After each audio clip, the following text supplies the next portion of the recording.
परंपरा. लेखक नारायण धारक. आवाज संतोष गणेश. भाग 4. मला जाणवलं की त्या 5-7 दिवसांत माझ्या स्वतःच्यात एक खूप मोठा बदल झाला होता. एक म्हणजे बाबांचं आयुष्य सर्वसामान्य लोकांपेक्षा किती वेगळ्या वाटेने चाललं होतं याची कल्पना आली होती. अशा माणसाच्या वागणुकीवर नाही त्या शंका घेण्याची आपली लायकी तरी आहे का? मनात विचार येऊन शरम वाटली. येत असतील त्यांच्याकडे त्या कोणी आपण होऊन आल्या तर त्यात बाबांकडे काय दोष जात होता? लहानपणाचा गोलमटोल स्वभाव त्या 5-7 दिवसात एकदम बदलला.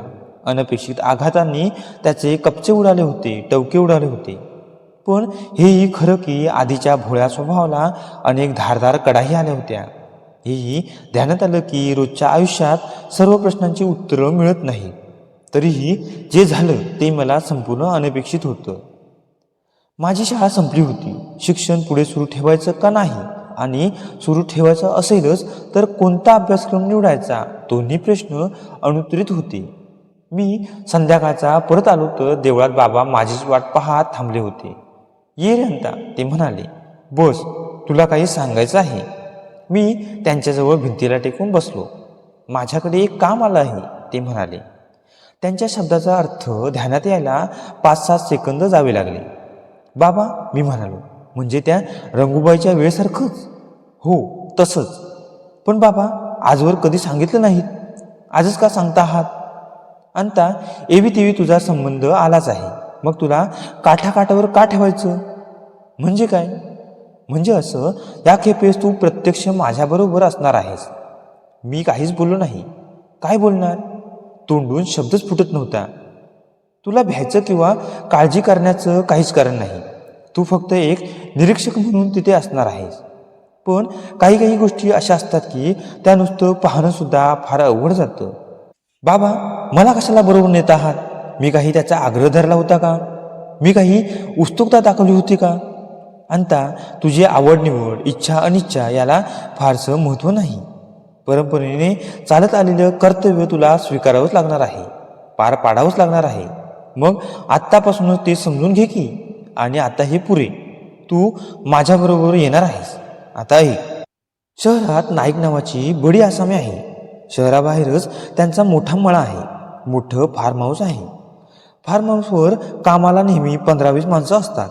पण गेल्या 8-10 दिवसात फार्म हाऊसवर माणूस म्हणून टिकत नाही. पगार वाढवून द्या, सुखसोयी द्या, कशानेही माणसं बदत नाहीत. जमणार नाही म्हणतात. त्यांच्याकडे 15-15, 20-20 वर्ष काम करणारी ही माणसं आहेत. पैशाकरता अडवणारी नाहीत. नाईकांना अडचणीत आणणारीही नाहीत. पण मळ्यावर राहायची गोष्ट काढायला तयार नाहीत. नाईकही 2 दिवसांपूर्वी मळ्यावर गेले होते आणि तासाभरातच परत आले. मी त्यांना म्हणालो, तिथलं काहीही मला सांगू नका. मी प्रत्यक्ष जाऊन पाहीन. तेव्हा आज रात्री आपण तिकडे जाणार आहोत. अंगात जाड स्वेटर घाल, बरोबर शाल घे. रात्री थंडी पडते. कदाचित रात्री जागरण करावं लागेल. कदाचित उघड्यावर यावं लागेल. इतरांपेक्षा बाबा किती वेगळे होते ते मला त्या क्षणी जाणवलं. एखाद्याने नाटक, सिनेमा, मैफिलीला जावं तितक्या सहजपणे ते ही गोष्ट घेत होते. माझी अवस्था काय वर्णन करावी? भीतीने पोटात गोळा उठला होता, पण इलाज नव्हता. त्यांचा शब्द मानायलाच हवा होता. नाईकांची गाडी बरोबर 9:30 वाजता वाड्यासमोर हजर झाली. 20-1 मिनिटात आम्ही मळ्याच्या फाटकापाशी पोहोचलो. आम्ही खाली उतरताच गाडीने वळण घेतलं आणि ती शहराकडे परतली. ते कुठं आहे? मी बाबांना विचारणार होतो. पण तेवढ्यात मला दिसलं की फाटकापाशीच असलेलं आपल्याला जे एक लहान झुडूप वाटत होतं ते झुडूप नव्हतं. तेच ते तळघरातलं अंग मुडपून फाटकापाशी बसलं होतं. गाडी दिसनाशी होताच ते उभं राहिलं. अंधारात फक्त बसकी पण रुंद छायाकृतीच दिसत होती. पण लपत नव्हते ते चेहऱ्यावरचे धगधगत्या निखारासारखे 2 मोठे डोळे. ते डोळ्यांची उघडझाप करत होतं. स्वतःभोवती गरगर फिरत होतं. डोकं अगदी जमिनीला लावत होतं. माकडासारखं उड्या मारित होतं. बाबांनी हाताने खून करताच ते परत अंग मुडपून फाटकापाशी बसलं. आपल्या आधीच ते इथे मळ्यापाशी कसं काय हजर झालं? का आपल्याबरोबरच मागोमाग आपल्या नकळत, म्हणजे माझ्या नकळत ते येत होतं? पण मग बाबांचे शब्द आठवले. ते आता दिसायला एखाद्या बसक्या माणसासारखं असेलही, पण प्रत्यक्षात ते काहीतरी वेगळंच होतं. आपल्यासारखं हाडामांसाचं नाहीच. आपल्यासारखे दिवस रात्र, लांब जवळ, काल आज उद्या हे फरक त्याच्यासाठी नसतीलही. जे मुळात आपल्या रोजच्या व्यवहाराच्या नियमात बसतच नव्हतं, त्याच्याबद्दल असला तर्कशुद्ध विचार करणं हेच मुळात चूक होतं. बाबांनी फाटक उघडलं आणि आत जाता जाता ते मला म्हणाले, चल अंका. आम्ही आत शिरलो. सुरुवातीला थोडीशी झाडी होती. झाडीतून वळण घेणारी वाट जात होती. 2-3 वळणं घेतल्यावर झाडी संपली आणि समोर इमारत आली. बाबा आणि मी दोघंही समोर नुसते पाहतच राहिलो. इमारत 1 मजलीच होती, पण व्हरांड्यातले आणि आतल्या सर्व खोल्यातले सर्व दिवे लागलेले होते. सर्वत्र लख्ख प्रकाश होता आणि खिडक्यांच्या पडद्यावर आतल्या खोल्यांतून वावरणाऱ्यांच्या सावल्या हलताना दिसत होत्या. पण बाबा तर म्हणाले होते फार्म हाऊसवर रात्रीचं थांबायला कुणीही तयार होत नाही म्हणून. बाबा, हे कोण आहे तो घरात? पाहूया पाहूया, बाबा पुढे होत म्हणाले. रुंद पायऱ्या होत्या. पायऱ्यांच्या वर लांब व्हरांडा होता आणि समोर दार होतं. दोन्ही बाजूंना 4-4 खिडक्या होत्या. माझ्या खांद्याला स्पर्श करून बाबांनी मला तिथेच उभं राहण्याची खूण केली आणि स्वतः पुढे होऊन त्यांनी एका खिडकीचा पडदा हलकेच वर करून आत एक नजर टाकली. मग पडदा सोडून ते माझ्यापाशी आले. जरा वेळ माझ्याकडे पाहत उभे राहिले आणि मग हलकेच म्हणाले, अंता, वाटलं तर तू माझ्याबरोबर आत येऊ शकतोस. वाटलं तर असाच माघारी जाऊ शकतोस. आज रात्री मी तुला आणण्यात जरा चूकच केली आहे. काय करशील? मी मनाशी जरासा विचार केला. बाबा जाणकार होते. त्यांना जाणवत होतं म्हणजे खराच धोका असला पाहिजे. पण पुढे मागे मला जर याच मार्गावरून जायचं असेल तर आता मागे पाऊल घेण्यात काय अर्थ होता? कसोटी ही केव्हा ना केव्हा तरी लागणारच होती. मग आताच का नको? आणि बाबांना एकट्यांना संकटाला तोंड द्यायला सोडून पळून जायचं? इतके दिवस ते एकट्याने हे संघर्ष करीत आलेच होते. पण शक्य असलं तर आता मी त्यांच्या मदतीस का उभा राहू नये? मी हलकेच म्हणालो, बाबा तुम्ही आहात ना, मला कसलीही भीती वाटत नाही. मी परत जाणार नाही, तुमच्याबरोबरच राहणार आहे. छान, तर मग ऐक. आता आपण आज जाणार आहोत. समोर माणसं वावरताना दिसतील. माणसासारखीच बोलतील, हसतील सुद्धा, पण ती खरी माणसं नाहीत. त्यांच्याकडे समोरून न पाहता डोळ्यांच्या कडेतून तिरकं पहा, म्हणजे तुला त्यांचं खरं रूप दिसेल. मुख्य म्हणजे मनाने ठाम राहा. खंबीर असलं की कशालाही डगमगायचं कारण नाही. चल. पुढे होऊन त्यांनी समोरचं दार उघडलं आणि खोलीत पाय टाकला. त्यांच्या मागोमाग मीही खोलीत गेलो. पण छातीत कशी धडधड होत होती. खरं तर सुरुवातीस नजरच जरा बावरी होत होती. नीट कामच करत नव्हती. मग दिसलं समोर एक वयस्क गृहस्थ उभे आहे. अंगात बाराबंदीसारखा कपडा, खाली धोतर, खांद्यावर शाल. त्यांची नजर काही वेळ बाबांच्यावर गेली आणि मग ते मोठ्याने म्हणाले, अरे जरा येता का? या, पहा ना कोण आलं हे आपल्याकडे ते. त्यांच्या हाकेसरशी दोन्ही बाजूच्या दारातून 2-3 पुरुष, 2-3 बायका आणि 2 मुलं सुद्धा खोलीत आली. बाबांनी दिलेली सूचना आपोआपच अंमलात आली, कारण ते सर्व दोन्ही बाजूंनी येत होते आणि मी त्यांच्याकडे नजरेच्या कडेतून पाहू शकत होतो. ही कसली माणसं? समोर रंगीत दिसणारे कपडे नजरेच्या कडेतून चित्रावरच्या पुसलेल्या, सारवलेल्या, उघडलेल्या रंगासारखे दिसत होते. समोरून माणसासारखी दिसणारी माणसं नजरेच्या कडेतून पुठ्ठ्याच्या सपाट पापुद्रेसारखी दिसत होती. काही लांब लांब पांढऱ्या काड्यांच्या जुड्याच होत्या. तेव्हा ती मुलं सुद्धा. बाबा खड्या आवाजात म्हणाले, मी शांताराम पुजारी. माझं दैवत भैरवनाथ आहे.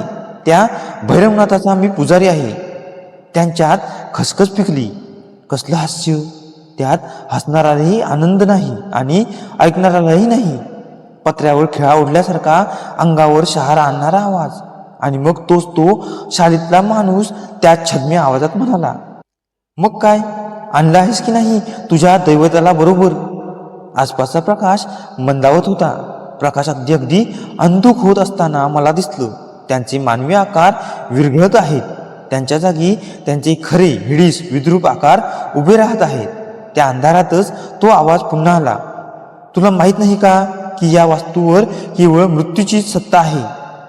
मला सारं माहीत आहे. मला माहीत आहे या वास्तूत पूर्वी स्मशान होतं, कब्रस्तान होतं. मला माहीत आहे की वर्षानुवर्ष जमिनीखाली गाडले गेलेले मृतदेह कोणतरी आपल्या कृष्णकिमयेने जागवले आहेत. माहीत होतं तर मूर्खासारखा इथे आलासच कशासाठी? भूक आता आपल्या मूर्खपणाचे परिणाम. नाही, बाबांचा आवाज अंधारात गरजला. मी इथे आलो आहे, पण मी एकटा आलेलो नाही. माझ्याबरोबर जे आलं आहे ते तुमच्यापेक्षाही हिंस्त्र आहे, तुमच्यापेक्षाही शक्तिमान आहे. बाबांनी 3 व्यंजनांच्या शब्दाने एक आव्हान केलं आणि त्या खोलीत नाही, साऱ्या घरात आकांत माजला. दातांखाली हाडं कडाकडा मोडल्याचे आवाज होते. दातांनी मांसाचे लचके तोडण्याचे आवाज होते. नख्यांनी अवयव फाडल्याचे आवाज होते. बाबांनी माझ्या खांद्याला हलका स्पर्श केला आणि त्यांच्या हातात हात घालून मी त्या खोलीबाहेर, मग व्हरांड्यातून खाली आणि मग अंगणातून बाहेरच्या रस्त्यावर आलो. बाबांनी सरळ शहराची वाट धरली. रात्री परत यायला आम्हाला 12:30 वाजले. आल्या आल्या अगदी गादी घातली, पण झोपेचं नाव नाही. झोप येणार तरी कशी?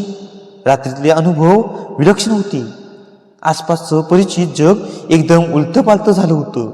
मनात विचार येत होता, आत्ता रात्र उलटेल, दिवस उजाडताच आपल्या भोवती रोजचं जग साकार होईल.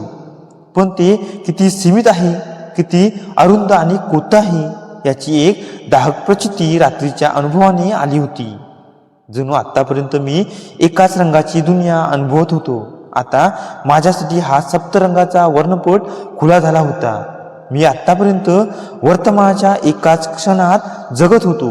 एकाएकी कोणत्याही वक्र मार्गाने भूतकाळाचा दाहक स्पर्श मनाला झाला होता. या केवळ आठवणी नव्हत्या, हे प्रत्यक्ष प्रक्षेप होते. माझ्या जीवनाचा अंत करण्याची सहारक शक्ती त्यांच्यात होती. मनात विचारांचा कोलाहल माजला होता. यात नवलते काय? एक गोष्ट उघड झाली होती. माझं पुढचं आयुष्य सर्वसामान्य माणसासारखं शिक्षण, नोकरी, विवाह, संसार, मुलंमुली अशा धोपट मार्गावरून जाणार नव्हतं. एक वेगळाच वारसा आपल्या घराण्यात पिढ्यानपिढ्या चालत आला होता. आम्ही पुजारी मंडळी असामान्य असू अथवा नसू, पण वेगळे मात्र खास होतो. तो प्राचीन वारसा मला वागवायचा होता, नंतर पुढच्या पिढीला द्यायचा होता.